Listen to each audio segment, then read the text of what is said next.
La journée internationale de la fin de l'impunité des crimes commis contre des journalistes est célébrée ce 2 novembre 2023. En République démocratique du Congo, l'Association congolaise des femmes de la presse écrite, ACOFEP, en collaboration avec certaines organisations de professionnels de médias, ont présenté officiellement au ministre de la Communication et Médias, Patrick Mouyaya, celui des droits humains, Albert Mpuela, l'argumentaire du plaidoyer pour la reconnaissance de ce 22 journalistes assassinés en RDC entre 1994 et 2021, au rang de martyrs de la liberté de la presse. Et c'était lors d'une cérémonie solennelle tenue le 1er novembre 2023 au Musée national de la RDC à Kinshasa.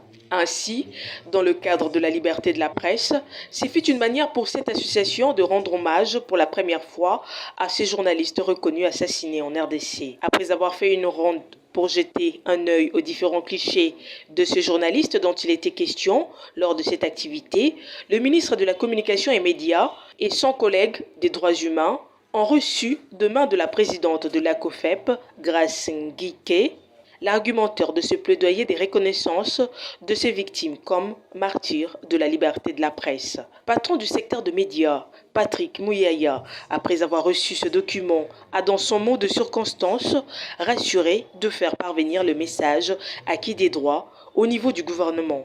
Ce, après avoir salué le courage et la bravoure de familles des victimes, mais aussi de la COFEP pour cette démarche. Nous avons tous senti l'émotion parce que c'est des peines qui ne s'étermineront jamais. Son courage comme eux, mais aussi le courage des enfants, parce que je pense que c'est grâce à l'engagement assez soif de justice que nous nous retrouvons ici pour cette cérémonie. Je voudrais saluer le courage, mais aussi la bravoure de Madame Grace, qui particulièrement s'est levée pour s'assurer que justice. Il y a la justice des hommes, mais il y a aussi la justice divine.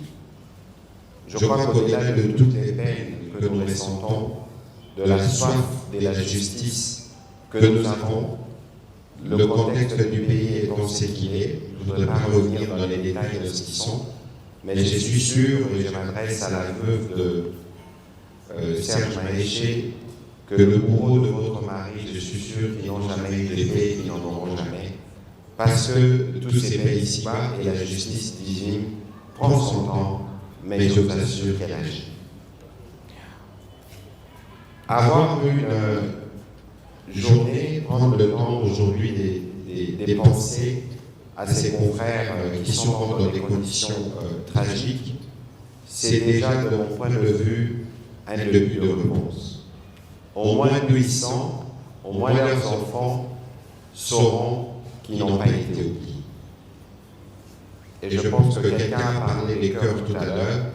Je pense que le fait qu'on les garde, qu'on garde leur mémoire dans notre cœur, c'est aussi une manière de les garder en vie et de poursuivre le combat, parce que sûrement tous étaient engagés pour le combat de la vérité. Et donc pour nous, comme ministère de la Communication et des Médias, nous recevons donc ces plaidoyers, Madame Grace, non pas seulement parce qu'il faut le recevoir, mais parce que comme vous, nous sommes engagés pour la manifestation de la vérité, ou tout au moins pour nous assurer que la mémoire de vos parents et autres confrères et proches disparus soit toujours parmi nous. Et depuis notre avènement justement à la tête de ce ministère, l'effort a toujours consisté d'abord à recréer les conditions pour exercer de manière professionnelle ces métiers, mais aussi à entourer des précautions d'usage, parce que la sécurité des journalistes c'est un impératif, parce que c'est à travers vous que vit la démocratie. Et malheureusement, lorsque nous parcourions avec mon collègue de droits humains, j'ai vu que beaucoup des journalistes qui sont morts le sont, surtout ceux de l'Est, dans un contexte général marqué par une insécurité qui dure 25 ans, qui dure plus d'une vingtaine d'années. Et malheureusement, encore récemment, nous avons documenté plusieurs cas d'attaques contre les médias dans les territoires qui sont sous occupation et nous avons travaillé pour certains avec la MONUSCO pour les extraire d'où ils étaient et voir comment on appuie certains pour qu'ils puissent exercer leur métier. Un plaidoyer qui vise, entre autres, à rendre immortel dans la mémoire collective ce journaliste assassiné, mais aussi à plaider en faveur de la protection de journalistes en République démocratique du Congo.